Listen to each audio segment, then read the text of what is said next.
আমার জীবনের সবথেকে বড় ভুল হলো তোমাকে কষ্ট দেয়া। তোমাকে ছেড়ে যাওয়ার পর তার সাথে খুব ভালোই চলছিল, কিন্তু সে কখনো আমার ভালোবাসার মূল্য দেয়নি। হঠাৎ একদিন সে আমাকে ডাকে, তার বন্ধুর বাসায় নিয়ে যায়।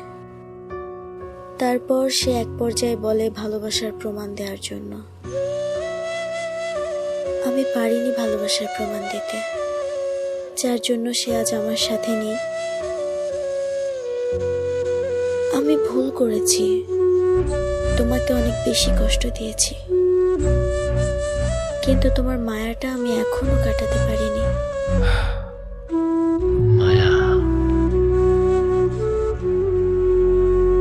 তুমি চলে যাওয়ার পর ভাগ্যিস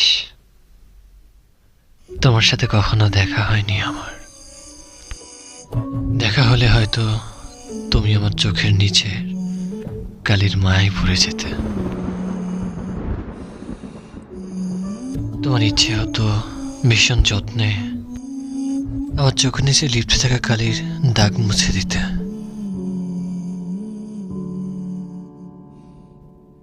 ভাগ্যিস গত হয়ে যাওয়া দিনগুলোতে একটা বড় তোমার চোখের সামনে পড়িনি। মুখোমুখি হলে আমার অসহায় মুখটা তোমার সামনে পড়ে যেত। তা দেখে তুমি নিজেকে সান্ত্বনা দেওয়ার ভাষা হারিয়ে ফেলতে।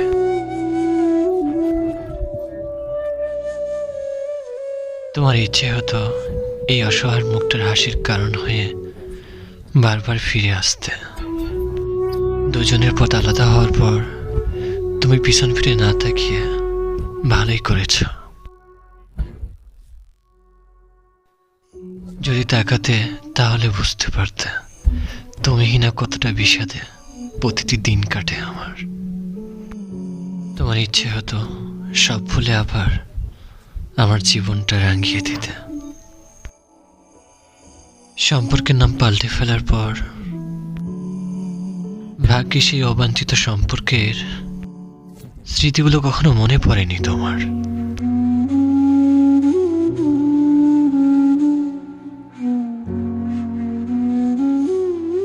নয়তো তিল তিল করে গড়ে ওঠা এতদিনের সম্পর্কটা মায়া ত্যাগ করে এত সহজে বেরিয়ে আসতে পারতে না। তুমি চাইলে সমস্ত চাহিদা বিসর্জন দিয়ে আমার হয়ে থাকতে পারতে। এসব কিছু হয়নি বলে তোমার আমার বিচ্ছেদটা নিশ্চিত হলো। খুব সহজে যে সম্পর্কের ইতি টেনে ফেলা গেল। আজকালকার সম্পর্কগুলো এমন হয়, শুরুটা ভালোবাসা দিয়ে আর শেষটা বিচ্ছেদ দিয়ে।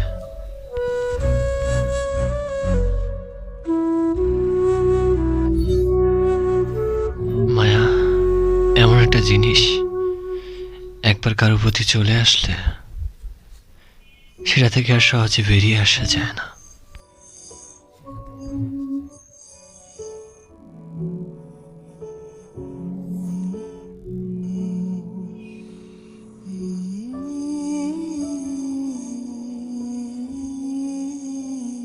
চলো না আমরা সবকিছু আগের মতো করে ফেলি।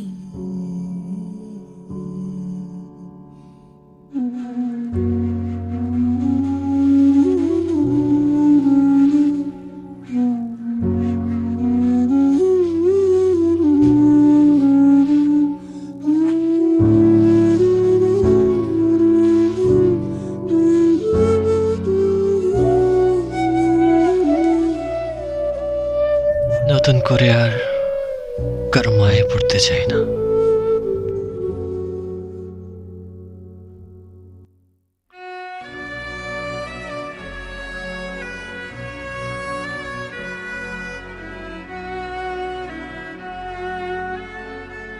একটা মানুষকে ধীরে ধীরে শেষ করার জন্য একটা মানুষের মায়াই যথেষ্ট।